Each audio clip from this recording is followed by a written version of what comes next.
para sa taong pasikat at pabida. Alam kong kilala mo ang mga taong ganito. Sa mga magkakaibigan, meron at meron ito. Sa pamilya, meron at meron ito. At hindi nakakatuwa ang mga taong ito. Akala mo kung sinong perpekto sa buhay, na ang gusto palagi, sila ang pinakikinggan. Sila lang ang laging bida. Sila lang ang laging nagsasalita. Kapag kinontra mo, nagagalit at papahiyain ka pa. Mga taong sarado ang utak at ayaw tumanggap ng ibang opinyon. Ayaw ibukas sa iba ang pananaw nila. Feeling nila, alam nila ang lahat ng bagay sa mundo. Feeling nila, eksperto sila at kayang i-explain ang lahat. Hindi nagbubukas para sa iba. Hindi nagbibigay ng chance o time para masabi ng iba ang gusto din nila. Ang gusto din nilang sabihin, hindi yung sila ng sila. Ang ugaling ito ang dahilan kung bakit lumalayo ang mga kaibigan nila sa kanila. Wala nang tao ang gusto silang makasama. Wala nang tao ang gusto silang kausap. Ikaw ba naman ang may kausap na nakakontra na lang palagi sa sinasabi mo?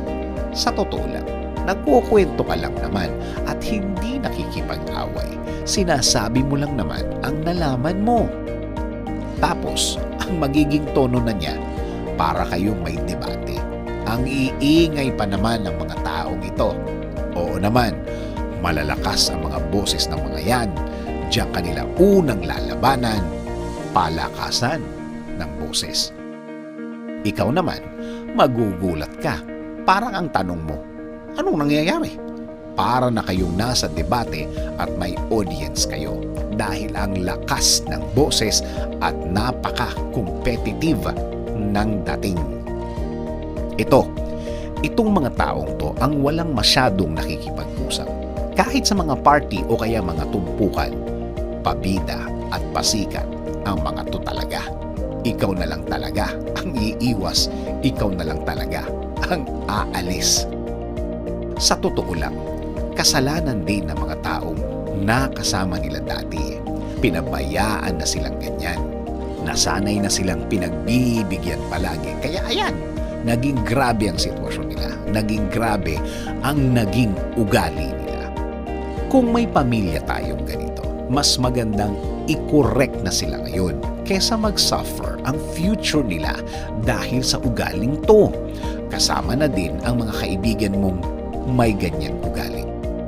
Ipagdasal at kausapin. Kapag umalma, kapag ipinagtatanggol pa ang ginagawa niya o ang ugali niyang ganyan, mas mabuting mas tindihan na lang ang dasal para sa kanila.